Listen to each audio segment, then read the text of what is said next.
दिल्लीमध्ये पाऊस पडतोय, दिल्लीमध्ये पावसाळी अधिवेशन सुरू आहे, मुंबईमध्ये पाऊस पडतोय, मुंबईमध्ये देखील कॉकरोच जनता पार्टीच्या आंदोलनाच्या समर्थनार्थ मोठ्या प्रमाणात विद्यार्थी हे रस्त्यावर उतरलेले आहेत। आज चेंबूरमध्ये आंदोलन झालंय, काल दादरमध्ये झालेलं आहे। प्रत्येक जागेवरती आता जागोजागी रस्त्यावरती विद्यार्थी उतरले आणि पाऊस असला तरी सरकारच्या विरोधात तो आवाज उतरायला बोलायला तयार झालाय। आणि या सगळ्यामध्ये महत्त्वाचं म्हणजे आता आंदोलन विद्यार्थी करतायतच, मात्र जे विद्यार्थी आहेत स्वतः विद्यार्थी आता कॉलेजमध्ये शिकतायत, त्यांना या संपूर्ण आंदोलनाकडे बघून काय वाटतं हा प्रश्न आम्हाला निर्माण झाला। आणि त्यानंतर आम्ही ठरवलं की विविध कॉलेजचे विद्यार्थी आहेत त्यांच्याकडे जाऊ, जे शिकतायत ते या आंदोलनाकडे कसं पाहतायत हे आम्ही पाहू। आणि त्यासाठी हे विद्यार्थी सगळे जमलेले आहेत माझ्यासोबत, आपण त्यांच्याबरोबर चर्चा करूया। सरकारची देखील बाजू आहे, ती त्यांना पटली आहे का, किंवा त्यांच्या बाजूने कोणी आहे का, की फक्त कॉकरोच जनता पार्टीच्याच बाजूने ते आहेत हे देखील पाहूया। माझ्यासोबत माझी सहकारी आहे अनुष्का, आम्ही दोघं देखील यांच्यासोबत चर्चा करणार आहोत आणि जाणून घेणार आहोत नेमकं या आंदोलनामध्ये कुठे काही गणतंय का, ते त्याला सपोर्ट करतायत का, किंवा सपोर्ट नसतील करत तर का नाही करत आहेत। तर अनुष्का, नक्कीच तुझ्या सोबतचे काही काही विद्यार्थी आहेत, हो, तू त्यांच्याशी चर्चा कर। येस। सो आता आपल्याला सगळ्यांनाच माहिती आहे की देशभरात देशव्यापक आंदोलन सुरू आहे। कॉकरोच जनता पार्टीचं नीट पेपर फुटीवरनं हे आंदोलन सुरू आहे। सगळ्यात आधी मला विचारायचं आहे की तुम्ही कॉकरोच जनता पार्टीला सपोर्ट करताय का सगळेजण? आपण इकडे बघतोय कॉकरोच जनता पार्टीला सपोर्ट नाही करत आहेत, मग तुम्ही त्यांचा जो अजेंडा आहे, जे त्यांच्या मागण्या आहेत याला सपोर्ट करताय का? ओके, तर त्यांच्या अशा मागण्या, कॉकरोच जनता पार्टीच्या मागण्या हे लोक सपोर्ट करतायत। पण आज आपण बघतोय की बरेच राजकीय विश्लेषक असंही म्हणतायत की हे आंदोलन भरकटलेलं आंदोलन आहे, याबाबत तुम्हाला काय वाटतं? नक्कीच भरकटते का, कारण की पहिले काही जे इंस्टाग्राम पोस्ट पडत होत्या कॉकरोच जनता पार्टीच्या हँडल्सवरती, मी खूप आधीपासून फॉलो करत होते त्यांना, पण जसं त्यांचे फॉलोअर्स वाढले गेले तर CJPचाच स्पोक पर्सन म्हणतोय की तुम्ही बाकीच्या पार्टीजला अनफॉलो करा कारण की आमचे फॉलोअर्स जास्त आहेत। सो तुमचा अजेंडा होता स्टुडंटसाठी, ज्यांनी सुसाईड केलं आहे त्यांच्यासाठी उभं राहण्याचा, पण तो जर हळूहळू शिफ्ट होत असेल आणि तिकडे लेफ्ट लॉबी किंवा लिबरल्स जी लोक येत आहेत, जे मुद्दा सोडून जे इतर तिथे घोषणा होत आहेत त्या खूप चुकीच्या आहेत। आणि त्या मला काही ज्या घोषणा आहेत त्या अँटी नॅशनल म्हणायला हरकत नाही का, तर मग मला असं वाटतं की अजेंडा शिफ्ट होतं आहे। अजेंडा तुमचा आधीपासूनच आणि आत्तापर्यंत हाच असायला हवा होता की नीटचं जे 24 मुलं ऑन रेकॉर्ड ज्यांनी सुसाईड केलं त्यांच्याबद्दल त्यांना जस्टिस मिळावं। नक्कीच आता यांनी मुद्दा मांडला की कुठेतरी याला राजकीय वळण लागते, असं वाटतं का मित्रा? राजकीय वळण याला लागायला सुरुवात झालेली आहे? हो, कारण असं आता जसं आधी पण मी बोललो आहे, आता पण मी हेच बोलेन की राजकीय वळण, आणि जसं तो तिने सांगितलं की 22 की 24 काहीतरी पोरांनी सुसाईड केलं या गोष्टीवर, तर मला एक या गोष्टीवर म्हणायचं आहे की आपण जर माझ्याकडे ते फ्रीडम असतं जाऊन तिथे कॉकरोच जनता पार्टीला जॉईन करणं, एवढं तर आता आहे ना, आम्ही गेलो नाही, पोचलो नाही, पण येस मी त्यांना सपोर्ट करतो या गोष्टीवर, आय डू सपोर्ट। आणि जे तुम्ही क्वेश्चन केलं मला एक्झॅक्टली एकूण राजकीय वळण लागले असं त्यांचं म्हणणं आहे। आता जागोजागी आंदोलनं होत आहेत, आता या आंदोलनामध्ये जर पाहिलं तर विद्यार्थी उतरत आहेत, मात्र कुठेतरी जे पोलीस जे आहेत त्यांची जी बिहेवियर आहे त्याच्यावरती देखील टीका होते। या बिहेवियर बद्दल काय वाटतं तुम्हाला? होणारच, कारण ते जे विद्यार्थी आलेत ते आपल्या हक्कांसाठी आले आणि आपलं हक्क हे सरकारकडे मागणं हे काही गुन्हा नाही आहे ना। आणि पोलिसांना असं सांगितलं आलं की हे असे ते ट्रीट करतात जसे की दहशतवादी आहेत, दहशतवादी तर नाही आहेत ना। आणि जसे ते बोललेत की मुद्दा भरकटतोय, सरकारचं लक्ष का नाही मग भरकटतोय तर? 22 मुलांनी जर आत्महत्या केली तर अजून काय पुरावा पाहिजे धर्मेंद्र प्रधान यांना इस्तिफा देण्यासाठी? अजून काय पाहिजे? आणि कॉकरोच जनता पार्टी जर आवाज उठवला आहे तर त्याकडे लक्ष दिलं पाहिजे आपण। आणि घोषणा, आता मी पण इंस्टावर रील्स पाहिल्या वगैरे वगैरे, तिकडेही काही पत्रकार जात आहेत आणि तिकडे जाऊन त्यांना असं विचारलं जातं तुम्ही मुद्द्यावरून भरकटताय, तुमचे जे आहेत तुम्ही जे हे देत आहेत घोषणा देत आहेत ते चुकीचे आहेत, तर तिकडे इन्कलाब जिंदाबाद वगैरे वगैरे वगैरे जात आहेत। आणि तिकडे येऊन तिकडे आता मुद्दा काय नीटचा, विद्यार्थ्यांचा, तर तिथे जाऊन काही हिंदू समर्थक जात आहेत, काय मुद्दाच नाही आहे हिंदू समर्थकांचा जाण्याचा, तिकडे काय मुद्दा आहे? आणि तिथे जाऊन वाद होतात यावरून। मग जर विद्यार्थ्यांचा मुद्दा आहे तर सरकारने विद्यार्थी म्हणून त्यांच्याकडे बघितलं पाहिजे, ना की दहशतवादी म्हणून। पण एकूण आता हा लाठीचार्ज झाला, ज्याप्रमाणे झालं त्याच्यामध्ये तुम्ही पाहता महिला देखील होत्या, त्यांच्यावरती लाठीचार्ज झाला, त्यांच्याबरोबर एक व्यवहार झाला. महिला म्हणून तुम्ही कसं पाहता याकडे? नाही, ते जे पण झालं ते बरोबर नाहीच झालंय. तिकडे आपण बघितलं, खूप साऱ्या रील्समध्ये बघितलं, व्हिडिओजमध्ये बघितलं, बायकांचे कपडे वगैरे फाडतात आहेत, लिटरली अक्षरशः ते फाटलेले आहेत. आणि तिकडे ते पोलीसवाले त्याच्यासाठी काही करू नाही शकत आहेत. ते खूपच म्हणजे असं चांगलं नाही वाटत ते बघायला. तुम्ही इतकं म्हणताय आपल्या देशात रेप होतात आहेत, हे होतात आहेत, इतकं सगळं मुलींना घेऊन, आणि तुम्ही तेच करताय ना. पण तिकडे जाऊन तुम्हाला हे कळायला पाहिजे. पोलीस ही गोष्ट करायला लागला, जर पोलीस जर ही गोष्ट करायला लागला तर आम्ही एक्सपेक्टेशन्स पूर्ण करून ठेवायचे. आम्ही बाहेर जाताना पण काय कुठून आला पोलीस मारून गेला असं व्हायचं. आम्ही चालू पण नाही शकत का त्या रस्त्यावरती. आम्ही आमच्या मागणींसाठी उभं पण नाही राहू शकत का आता. त्यांना एक कॉमन सेन्स असतो. कॉमन सेन्स नावाची गोष्ट आहे आता स्टुडंट्सने. आणि जायचं कोणाकडे? कारण की ठीक आहे, दिल्ली पोलिसने ॲडवायझरी दिली का पार्लमेंटच्या इथे नाही जायचं, पण 20 दिवस तिथे जंतर मंतरवरती स्टुडंट्स होती. तर मग एवढ्या दिवस गव्हर्नमेंट गप्प का आहे? आम्हाला गव्हर्नमेंटच्या अगेन्स्ट नाही, पण Dharmendra Pradhan is not qualified to be an education minister. मग तो तिथे का बसला आहे? त्याच्यावरती प्रश्न आहे. आणि त्यांनी आज ट्विट केलं की राहुल गांधींनी असं असं केलं ऑनरेबल प्राईम मिनिस्टरच्या घराबाहेर जाऊन. त्याच्यावरती तुम्हाला बोलायला वेळ आहे? तुम्हाला बोलायला टाइम होता, पण जे आम्ही लोक ज्या मागणींसाठी थांबलोय 20 दिवसांसाठी, त्याच्यावरती तुम्हाला बोलायला टाइम नाहीये. ते ट्विट करायला टाइम नाहीये तुमच्याकडे.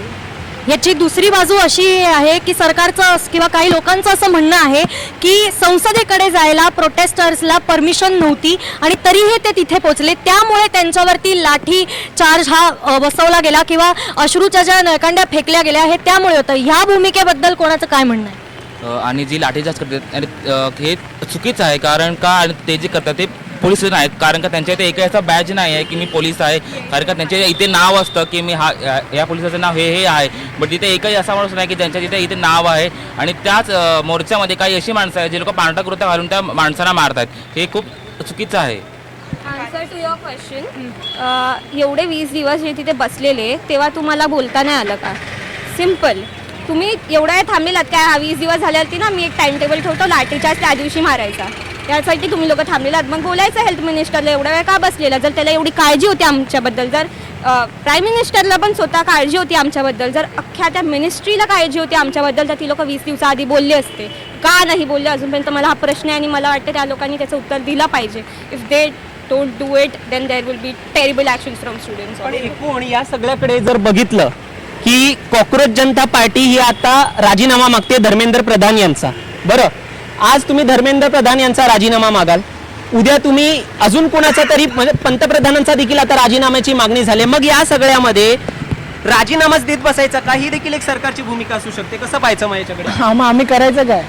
जर आम्ही कोणाबद्दल बोलण्याचा जरी प्रयत्न केला की आता शिवाजी पार्कला आंदोलन झालं तर 106 जणांवर गुन्हा दाखल केले कारण त्यांनी मोदींवर काहीतरी बोलले. आता जर आम्ही कोणावर बोलू शकत नाही, एवढं पण आम्हाला स्वातंत्र्य उरलं नाही आहे, तर आम्ही मागणीच करणार ना. आम्ही जर कोणाला पॉईंट आउट केलं तर बाई तुम्ही अँटी नॅशनल आहात, जर आम्ही काही बोललो एखाद्या प्रोजेक्टबद्दल तर नाही तुम्ही महाराष्ट्राला बोलू शकत नाही असे जर आमचे मुख्यमंत्री बोलू शकतात तर त्यावर आता आम्ही काहीच बोलू शकत नाही. आम्ही तर साधी माणसं आहोत.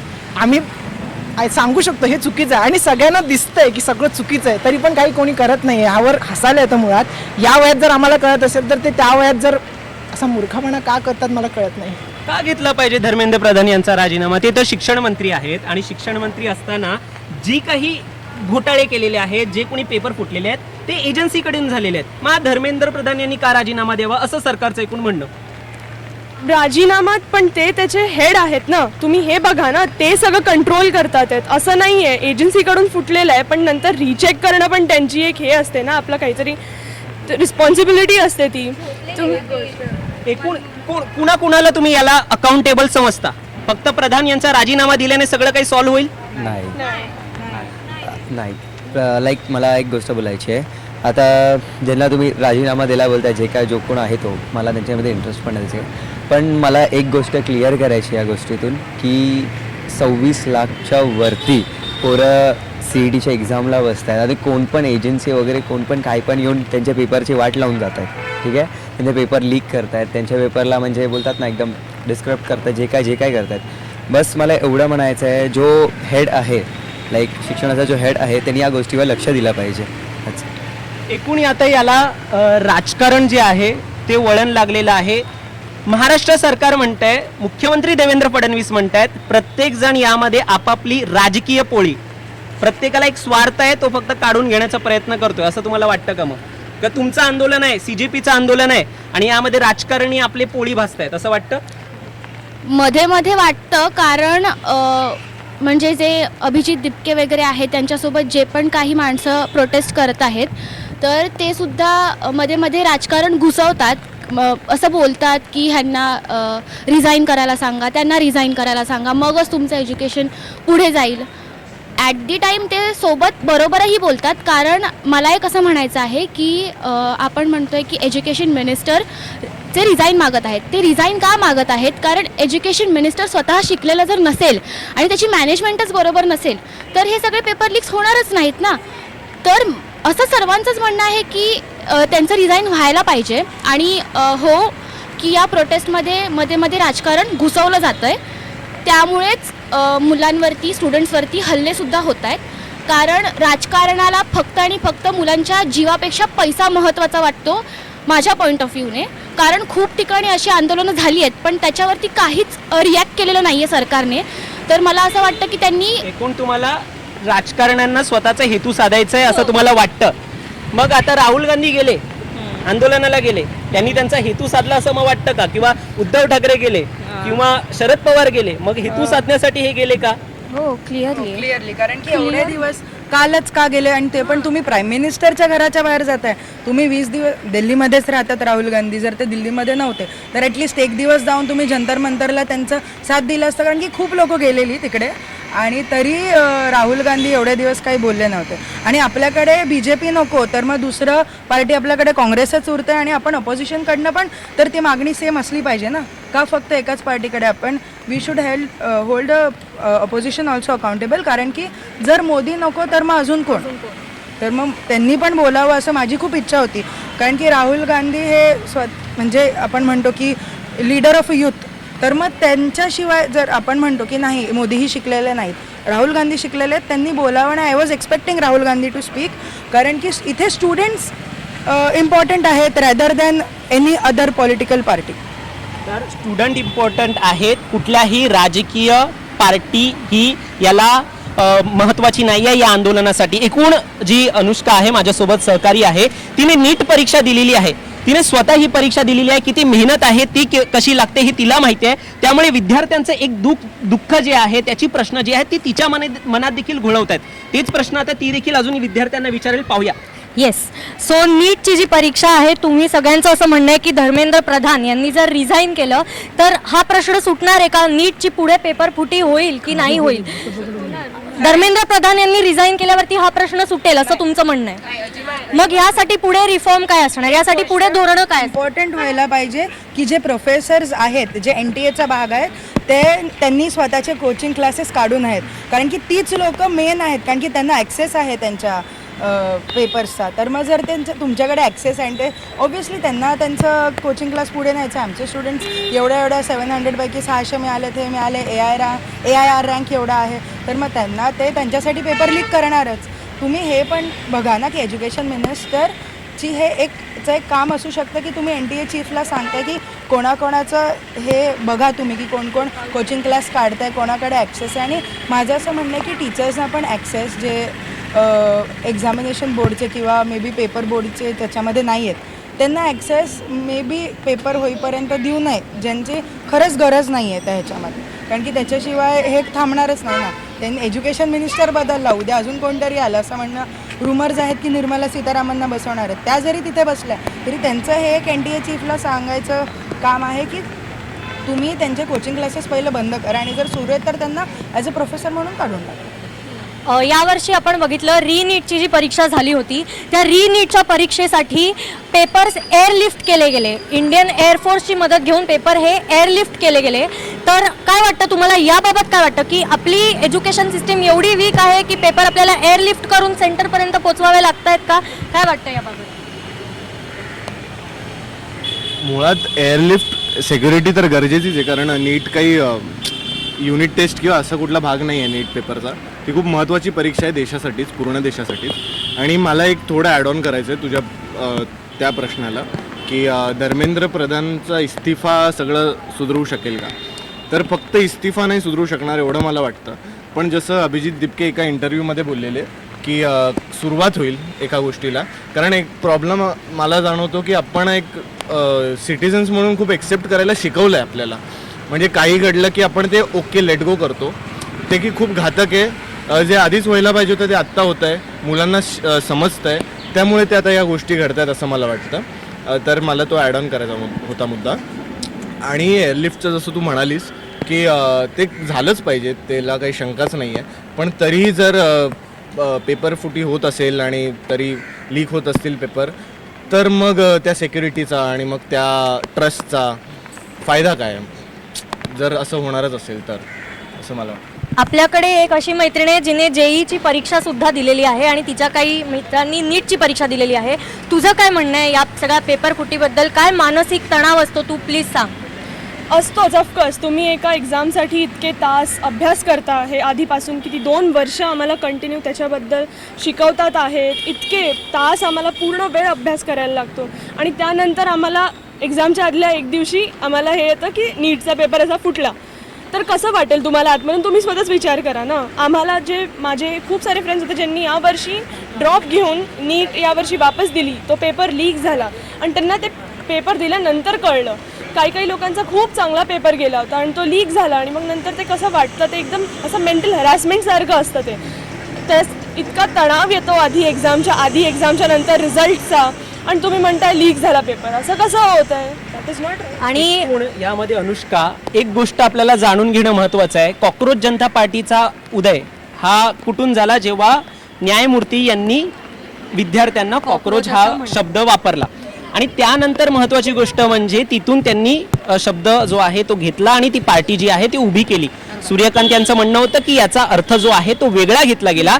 मात्र आता मला हा प्रश्न पडलाय, जेव्हा हा लाठीचार्ज वगैरे झाला त्याची अपील जी आहे ती कोर्टामध्ये झाली की बघा कसं मारलं जात आहे, विद्यार्थ्यांना मारलं जात आहे आणि न्यायाधीशांना म्हटलं आम्ही तुम्हाला व्हिडिओ दाखवायला तयार आहोत. पण न्यायाधीश म्हणतायत की एवढा आमच्याकडे वेळ नाही आहे हा व्हिडिओ बघण्याचा आणि ती याचिका जी आहे ती खारिज केली. कसं पाहायचं मग यांच्या या संपूर्ण वक्तव्याकडे? सगळीकडून आहे ना सेव्ह करून घेतलंय स्वतःला.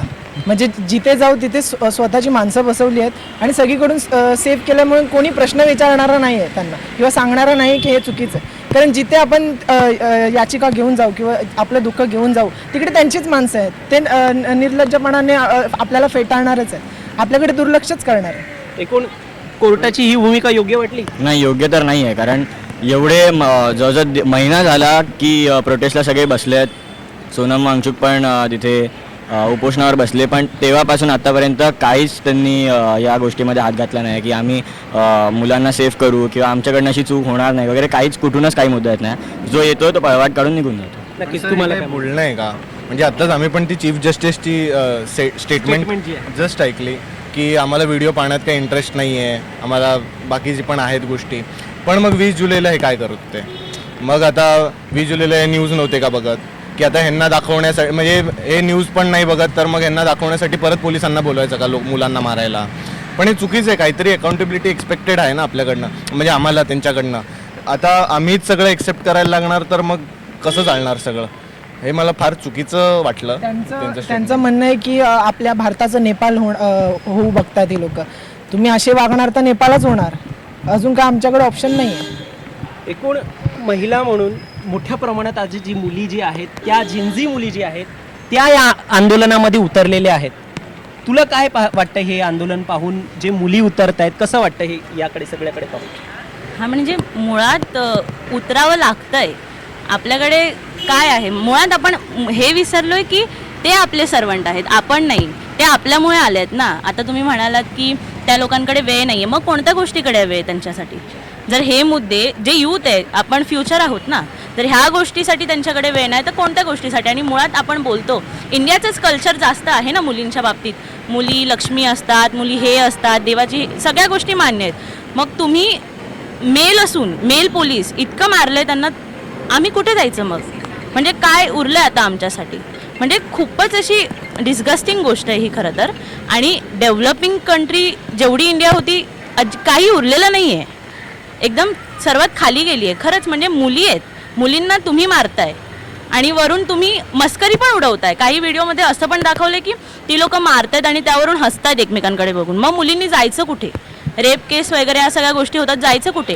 पोलिसांवरून पण तर विश्वास उडाला ना. एकूण इकडे एक मत आहे. हा. तुमच्या मला पोलिसांना खरोखर हा प्रश्न आहे, तुमच्या घरी काय तुम्ही तुमच्या बायकांना आणि काय मुलींना असं हाणतात? खरोखर मला प्रश्न आहे, हाणता का तुम्ही? लक्ष्मी मानता ना सगळे, अख्ख्या भारतातले लोक त्यांच्या पोरींना किंवा त्यांच्या बायकोला किंवा त्याच्या आईला लक्ष्मी मानता ना, मग असे हाणता त्यांचा जीव जाईल. आणि कारण अशी आहेत की दिसलं नाही, एवढ्या गर्दीत समजलं नाही, हे कारण नसू शकतं. ठीक आहे, परमिशन नव्हती, मुलं गेली, पण आता आली आहेत तर त्याला तुम्ही कसं सांभाळताय? तुम्ही इथे पोलीस म्हणून हे पण तुमचं इव्हॅल्युएशन होत असतं. आता तिथे असं आता एक व्हिडिओ झाला की एका मोठ्या पोलिसला दगड फेकून मारलं. हे एक ॲक्शन आहे ज्याच्यावरती रिॲक्शन पोलिसांनी घेतली असं म्हणतात. पण आता दिसतंय ना बाई समोर आहे, आपण तिथे न जाऊन थोडं साईडला जाऊन काही गोष्टी आहेत ते तुम्ही बघू शकतात, दिसू शकतात त्याच्यावरती. हे माझं म्हणणं. आता असा देखील एक प्रश्न आहे, सोनम वांगचुक यांना उचलण्यात आलं, ज्या प्रकारे उचलण्यात आलं, योग्य वाटलं तुला? नाही. का नाही वाटलं योग्य? त्यांनी हंगर स्ट्राईक केलेली आणि त्यामुळे तो खूप वीक झाला होता.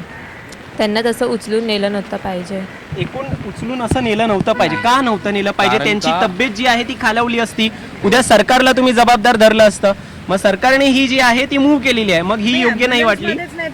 ती मूव्ह खूप योग्य नाही आहे, कारण का ते गेले 20 दिवस असं ते करतात, कारण का त्यांनी ते पाहिले सर्व आणि आपल्या भारतामध्ये काय चालू आहे त्यांना माहिती आहे. आणि हे आपला जे फ्युचर आहे देशाचं, तो यूथ आहे, ते यूथसाठी हे सर्व ते करतायत. तर त्यांना आपल्या सरकारने असं नाही केलं पाहिजे होतं. नक्कीच. मी तुमच्यासाठी एक वेगळा प्रश्न घेऊन आलोय.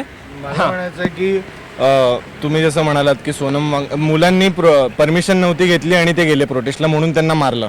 मग सोनम वांगचुकला न्यायची परमिशन होती का म्हणून त्यांना नेलंय का? एकूण त्यांचं काय म्हणणं होतं की कोर्टाने जी आहे की त्यांची चिकित्सा जी आहे ती करा, काळजी घ्या म्हटलेलं, आणि अशी काळजी दिसली आम्हाला, किती घेतली त्यांनी आणि किती छान पद्धतीने काळजी घेतली हेही दिसली आम्हाला. त्यामुळे आम्हाला थोडं कन्सर्न आहे, कदाचित आम्ही डार्क साईडला असू की अशी काळजी आमची नको घ्यायला परत, म्हणून आम्हाला थोडा कन्सर्न आहे आमच्याबद्दल, म्हणून सगळे युथ म्हणून पुढे येत आहेत असं मला वाटतंय. दिपकेंची एकूण भूमिका ही तुम्हाला अशी संभ्रम किंवा भरकटली आहे असं तुम्हाला वाटतं का? कारण की अगोदर त्यांनी उपोषण जे आहे ते केलं नाही, तेव्हा वांगचुक हे उपोषणाला होते, तेव्हा त्यांच्यावर टीका झाली. त्यांच्यासमोर त्यांनी समोसा खाल्ला वांगचुक यांच्यासमोर, असे देखील व्हिडिओ समोर आले. त्यानंतर जेव्हा वांगचुक गेले त्यानंतर ते उपोषणाला बसले. ते देखील जेव्हा आंदोलन होतं तेव्हा त्यांनी उपोषण सोडलं आणि मग ते आंदोलन जे आहे ते कशा प्रकारे भरकटलं हे सगळं दिसलं. कुठेतरी CJP ही भरकटलेली आहे पार्टी आता सध्या, असं वाटतं का? मग आता बघा, प्रत्येक कुठे ना कुठे कशी ना कशी तरी माणसं असतात. आता ते व्हिडिओ मी पण पाहिले की त्यांच्यासमोर डान्स केलं जातं आहे वगैरे वगैरे. हे चुकीचं आहे, अगदी चुकीचं आहे, त्याबद्दल सपोर्ट नाही आहे. पण जो सुरुवात आहे त्याकडे लक्ष दिलं पाहिजे. आणि त्यांच्याकडूनही चुका झाल्याच, प्रत्येकाकडून चुका होतात. माणूस हा चुका करतो, माणूस असेल तर चुका करतो. पण हे जे आहेत बसलेत ते चुका करून करून एवढे दगड झालेत की चुका आता सहनच होत नाही. जर सोनम वांगचुक समोर समोसा खाल्ला, हा मुद्दा आहे का बोलायचा? माझा हा प्रश्न आहे. सोनम वांगचुक समोर कचोरी खातायत, अरे हा मुद्दा आहे का? अभिजित दिपके कशासाठी फाईट करतोय? आमचं CJP साठी वगैरे काही म्हणणं नाही आहे, आम्हाला ते मुवमेंटसाठी सपोर्ट आहे. जे घडलं ते चुकीचं घडलं सगळ्यांनाच वाटतं आणि सगळे एकमताने करतायत. काहीतरी म्हणणं असेल ना. युथ मूर्ख तर नाही आहे एवढ्या संख्येने तिथे जायला, आणि वरून मार खाऊन पण शांत बसतायत. म्हणजे किती अकाउंटेबिलिटी आमच्याकडनं जाते त्यांना. नक्कीच. आता शेवटाला येऊया, प्रत्येकाकडून आपण त्यांची प्रतिक्रिया घेऊया. अनुष्का, सगळ्यांशी एकदा चर्चा कर, काय त्यांना वाटतंय? कारण की तू विद्यार्थिनी आहेस, तुला देखील माहिती आहे की कशा प्रकारे एकूण हे आंदोलन जे आहे ते नेलं गेलं पाहिजे पुढे. पण इथनं सुरू करूया. या सगळ्या आंदोलनाबाबत आता बरीचशी चर्चा झालेली आहे, तर आता या पुढे काय होणार? काय वाटतं तुला, काय होणार? मला तरी दोन बाजू वाटत आहेत. आता सरकार यावर दखल घेईल आणि त्यांना इस्तिफा घ्यायला पाडेल, किंवा असं चालून देऊन वेळ घेणार आणि वेळावेळामध्ये सगळं असं हे करून टाकणं, जसं ते दरवेळी करतात प्रत्येक गोष्ट. म्हणजे हे आंदोलन पुन्हा थंडावेल असं तुला वाटतं? धर्मेंद्र प्रधान यांचा राजीनामा मिळणार का? काय वाटतं? म्हणजे मला एवढं फाईट करून, एवढं बघून, एवढे व्हिडिओ आपण बघतोय सोशल मीडियावर, एवढं यूथ काय काय सहन करतंय. मी यूथची बाजू घेत नाही आहे पूर्णपणे, पण धर्मेंद्र प्रधानचा इस्तिफा मिळेल नाही मिळेल माहीत नाही, पण काहीतरी मागणं आहे यूथचं, तर ते सरकारने ऐकलं पाहिजे असं मला वाटतं आणि त्याच्याबद्दल काहीतरी भरपाई म्हणा किंवा काही म्हणा ते दिलं पाहिजे यूथला, असं झालं. याचबाबत तुलाही काय वाटतं? धर्मेंद्र प्रधानांचा राजीनामा मिळणार आहे का? तेच की माहिती नाही, कारण आतापर्यंत एवढे बरेच केसेस झालेत. या केसला सोडून बऱ्याच गोष्टी झाल्या, बऱ्याच प्रोटेस्टसुद्धा झाल्या, पण त्यातल्या सगळ्याच प्रोटेस्टला सरकारकडनं मागणी आली का मान्यता आली अशा गोष्टी झाल्या नाही. त्यामुळे आत्तापर्यंत तरी एवढं सरकारकडनं मुलांना मारलं गेलं आहे, त्याच्या पुढे ते सरकार ऐकतं आहे नाही ऐकत आहे पण सांगतो. तू बोललीस महिलांच्या मुद्द्याबद्दल ही बोलली आपल्याशी, तर तुला काय वाटतं आता यापुढे हे आंदोलन जर आणखीन बंडच्या ह्याच्यावरती गेलं, हिंसक वळणावरती जर सरकारमुळे हे आंदोलन गेलं, तर महिला सुरक्षित आहेत का? महिला गेल्या पाहिजेत का? काय होणार आहे पुढे? मुळात मला असं वाटतं की भारतामध्ये महिला बऱ्याच वर्षांपासून सुरक्षित नाही आहेत. अर्ध्या केसेस तर आपल्याला माहीत पण नसतात, प्रत्येक मिनटाला काय काय होतं. आणि प्रोटेस्टचं म्हणाल तर आता ते जितकं वाढत जाणार तितके त्याच्यामध्ये फूट होत जाणार, बऱ्याच गोष्टी होत जाणार. मग मला असं वाटतं की प्रॉब्लेम काय आहे, तुम्हाला उत्तर द्या ना फक्त. ठीक आहे चला तुम्हाला रिझाईन नाही द्यायचं नका देऊ, पण तुम्ही ॲटलिस्ट लक्ष तरी द्या किंवा उत्तर तरी द्या ना त्या गोष्टींकडे. आणि कितीच करणार, शेवटी ते होणारच आहे जे होतं दरवेळी, ओरडणार आणि मग शांत होऊन जाणार. पण ॲटलिस्ट काहीतरी यार, कारण की तुम्हाला माहिती आहे ना तुम्हाला हीच लोक पुढे मत देणार आहेत. स्वतःचा विचार करा, चला करताय स्वतःचा तरी विचार करा, पण काहीतरी उत्तर द्या ना. बरोबर. मला तर असं वाटतं की हा जो मोर्चा आहे तो खूप दिवस चालणार आणि जो त्यांची जी सही आहे ती सही आपल्याला इतक्या लवकर भेटणार नाही. आणि फक्त त्यांनी हे लक्षात ठेवा की आता जो यूथ आहे तो पुढे तुम्हाला जाऊन सपोर्ट करणार आहे आणि जर तो तुम्हाला सपोर्ट करणार आहे आणि जर त्याचा मला सपोर्ट हवा असेल तर आता जी ज्या मागण्या आहेत त्या मागण्या तुम्ही पूर्ण करा. नाहीतर नेक्स्ट टाईम तो फक्त एकच बटन असतं नोटा तो दाबणार तो यूथ पुढे होणार. एकूण या सगळ्यामध्ये आता चौघजण आपण राहिलो शेवटच्या कमेंटसाठी. तुमच्यासाठी 2 प्रश्न आहे, तुमच्यासाठी 1 प्रश्न आहे, तुमच्यासाठी 1 प्रश्न आहे. मी तुम्हाला एक कमेंट वाचून दाखवतो. ही कमेंट आहे सदाभाऊ खोत, जे भाजपचे नेते आहेत. त्यांनी म्हटलेलं आहे की केंद्रात नरेंद्र, राज्यात देवेंद्र आणि शिक्षणामध्ये धर्मेंद्र आहेत. या आतंकवाद्यांना लोकशाही मार्गाने सरकारनं उत्तर द्यावं लागेल. म्हणजे हे जे तुम्ही आंदोलन वगैरे करतायत त्यांना सरकारने एकूण उत्तर दिलं पाहिजे आणि हे आतंकवादी आहेत आणि त्यांना लोकशाही मार्गाने उत्तर दिलं पाहिजे असं त्यांचं म्हणणं आहे. आणि या आतंकवाद्यांना हे सहन होत नाही आहे असं देखील त्यांनी म्हटलेलं आहे. म्हणजे हे जे काही चाललं आहे ना की राज्यात देवेंद्र आहे, तिथे केंद्रामध्ये नरेंद्र आहेत आणि शिक्षणासाठी धर्मेंद्र आहे, तर हे यांना सहन होत नाही आणि हे आतंकवाद्यांना उत्तर द्यावं लागेल असं म्हटलं जात आहे. कसं पाहायचं याकडे? बेसिकली आता यूथच आहे जी हा प्रोटेस्ट चालू ठेवणार आहे, कारण पॉलिटिक्सवरती तर भरोसा उडत चालला आहे. सगळ्यांचा विश्वास हळूहळू कमी होतो आहे, कारण समोरून पॉलिटिक्सचं काहीच उत्तर येत नाही आहे. त्यामुळे प्रोटेस्टमध्ये जे पण स्टुडंट्स आहेत, जे पण त्या प्रोटेस्टमध्ये इन्व्हॉल्व आहेत, त्या सर्वांचं खूप जास्त अशी हिंमत वाढली आहे, कारण पॉलिटिक्सच त्याचं उत्तर आहे. तर मला असं वाटतं की यूथ एवढी स्ट्रॉंग आहे आपली की ती धर्मेंद्र प्रधान जे आहेत, एज्युकेशन मिनिस्टर आहेत, त्यांच्याकडनं रिझाईन मिळवूनच राहतील. कारण त्यांची, मला तरी आता मी क्रुएल बोलत असेल, पण एज्युकेशन सिस्टीममध्ये या अशा एज्युकेशन मिनिस्टरची गरज नाही आहे. एकूण आतंकवादी म्हटण्यात आलेलं आहे अशी जी भावना जी आहे ती तशा स्वरूपाची ती एकूण दिसून आली. कसं पाहायचं याच्याकडे?